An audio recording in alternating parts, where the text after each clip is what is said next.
Hi, it's Lucky Monster and welcome back to my channel. If you're new to my channel, please subscribe, like, and comment down below whatever you think about today's video. Also, please hit the notification bell so you know whenever I upload. So today, I present to you a tale I've stumbled upon Reddit, and it's about the hanging of the murderess, Madame Lescombat. Marie Catherine Tarperet was born on 1728 and died on July 2, 1755.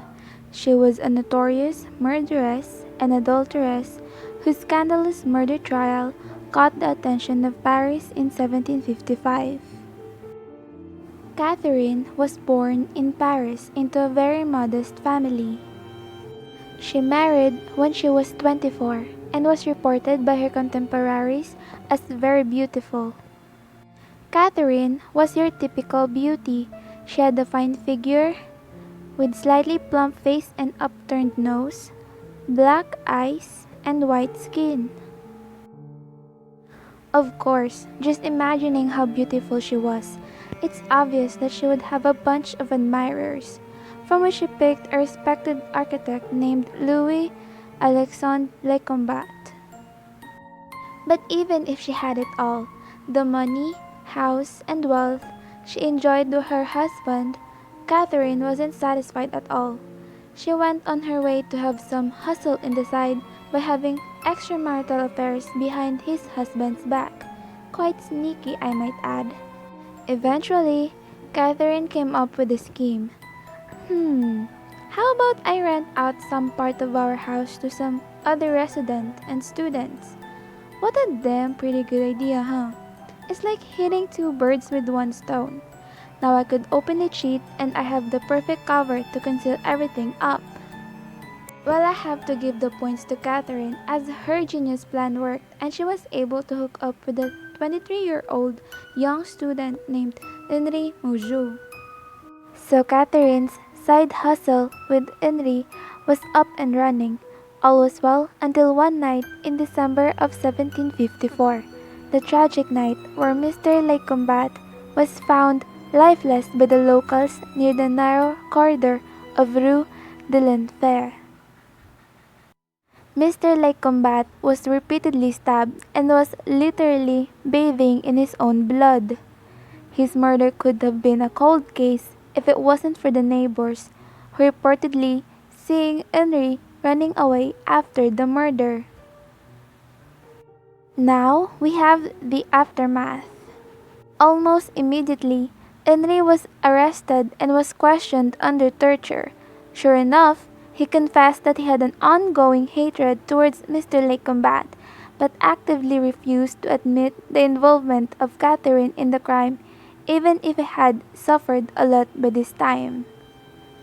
So when the suspicion towards Catherine faded away, she was free from anything. I guess Henri still had a place in her heart as she continued to see him on prison. They would eat together.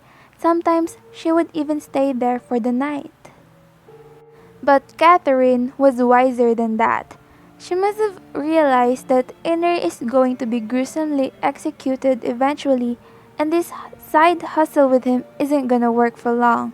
So she arranged plans to be with one of her other lovers named Joao Veracruz, who could help her in leaving Paris. So this leads us to the aftermath of the aftermath.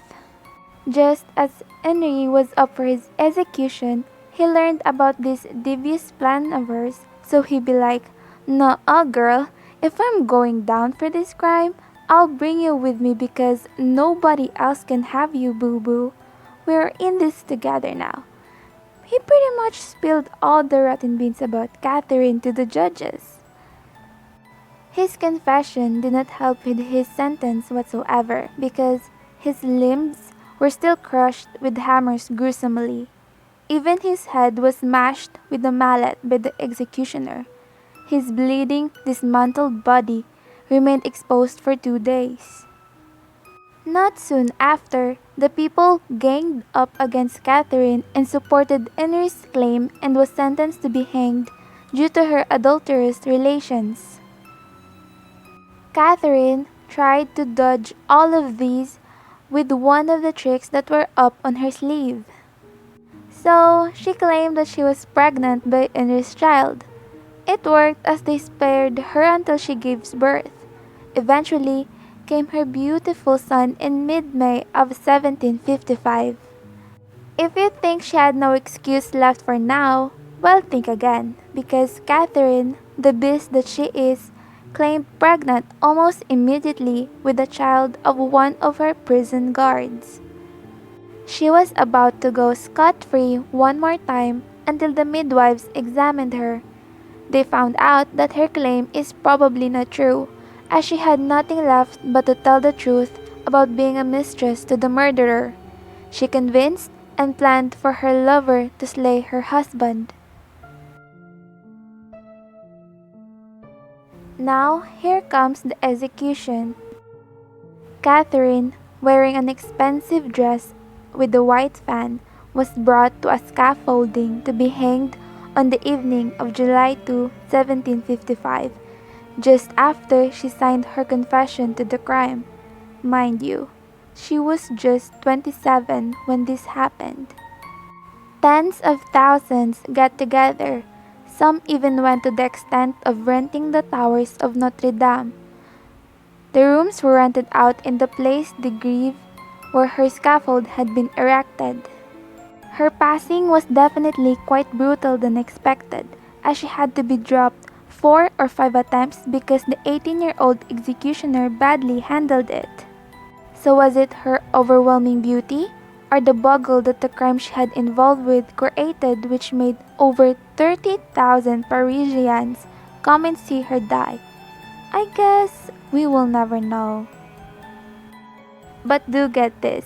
According to the jurist named Thomas Simon Guillet, he saw Catherine's embalmed corpse preserved in varnish and privately exhibited under a glass case in the home of one Dr. Erizu in Rue Quincampoix.